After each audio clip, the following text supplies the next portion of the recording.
עוד סיפור הצלחה בתחום התעסוקה, מפעל אקולוגיה לקהילה מוגנת בקיבוץ יסעור, שעוסק במחזור פסולת אלקטרונית ומשלב בתהליך אוכלוסיות בעלות צרכים מיוחדים. השבוע, אחרי שחוק מחזור הפסולת עבר לקריאה שנייה ושלישית בכנסת, ביקר כתבנו עידו דגן במקום וראה עד כמה סביבה וחברה קשורים זה בזה. תושבי ישראל מייצרים כ1,000 טון פסולת אלקטרונית בשנה, כשרק השבוע עבר החוק להפרדת פסולת אלקטרונית לקריאה שנייה ושלישית בכנסת. במסגרת החוק שעכשיו מוביל אותו שר להגנת הסביבה גלעד ארדן, שהוא הכניס במסגרת החוק של המחזור את הסעיף שאנשים עם צרכים מיוחדים יש להם עדיפות מול מפעלים אחרים שמתעסקים בתחום. מפעל המחזור לאותה פסולת מדוברת פועל בקיבוץ יסעור שבגליל המערבי.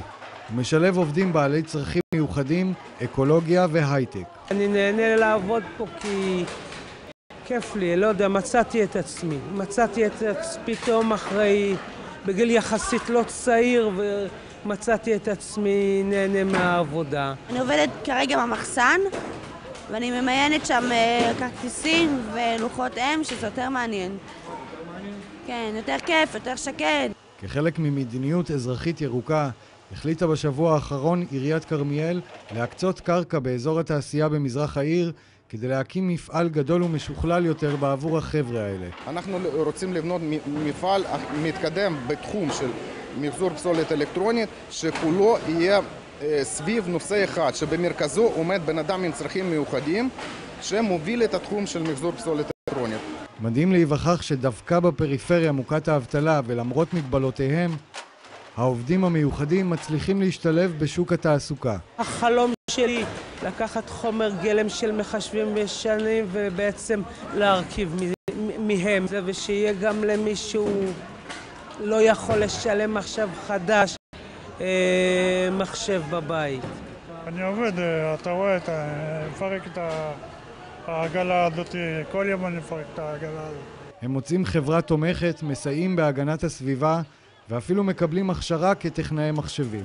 אני גיליתי שאנשים עם צרכים מיוחדים יכולים לא רק לפרק את המחשבים, הם גם, אם אנחנו משקיעים מאמץ, ואנחנו יכולים ללמד אותם גם להרכיב מחשבים. זה גרם לי שאנשים פשוט יכולים לסמוך עליי ולקבל כאילו את הדעות שלי. איזה יופי. עכשיו מצטרפת אליי רוני קרן, דוברת המגמה הירוקה במכללת תל חי, בפינתנו הירוקה. שלום רוני. שלום רב. הערב אנחנו רוצות לדבר על תמונת מצב של חופי ישראל. לא יודעת, אולי צריך למחוק את החיוכים כבר, לא? אפשר למחוק את החיוכים ואפשר גם להיות אופטימיים. כן, הגענו בזה קודם בעניין פארק המעיינות. כן, דיברתם קודם על פארק המעיינות, שבעצם יש ויכוח האם שטח פתוח, שהוא משרת ציבור רחב, ואם הוא צריך להיות סגור או פתוח. כן. מה שמדובר דווקא במעיינות, המצב הרבה יותר טוב מבחופים. ואני חושבת שדווקא ההגנה... למה? כי הכניסה בכל זאת חופשית? הכניסה חופשית ברגל, וברגע שאתה אומר, אנחנו לא מכניסים מכוניות, אתה אומר, אני לא רק נותן לכם כניסה חופשית, אני גם מודע לערכי הטבע שיש בעצם במעיינות האלה. אני שומר על הסביבה, שתהיה גם לילדים שלכם חיות, מים נקיים, דברים שעם מכוניות אי אפשר לשמור עליהם, הרבה יותר קשה לדאוג להם. כן, הדיון הוא מורכב וסבוך מזה בגלל הכסף שמשלמים על השינוע אלא זה, אבל אני רוצה שנדבר על החופים. בואו נדבר על החופים. כן, אז בואו נדבר על הכנרת. כיום החופים, בעיקר בכנרת, המצב שלהם הוא לא כמו המעיינות, אין גישה חופשית לכנרת, יש הרבה מקומות שיש חופים סגורים, פרטיים, או משהו שהוא לא לגמרי פרטי, אבל עדיין אנשים משתלטים על החוף, לוקחים תשלום על כניסה, ולא נותנים אפשרויות שינוע. כן.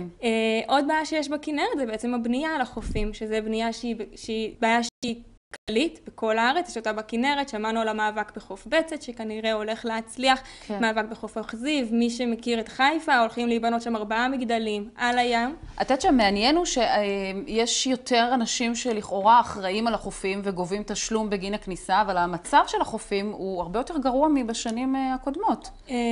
זה נכון ולא נכון. בואו נגיד ככה, מבחינת לכלוך בחופים, נכון, המדינה צריכה להשקיע הרבה יותר כסף בניקיון בחופים, ואפשר להאשים את המלכלכים, אבל תמיד יש רשות מקומית ורשות אזורית שאמורה לשמור על החופים האלה, והשאלה אם הוא עושה את תפקידה. עוד בעיה שיש לנו בחופים זה הבנייה על החופים. החופים זה ערך... אנחנו נצטרך להרחיב בפעם אחרת. רוני, אני רוצה מאוד להודות לך.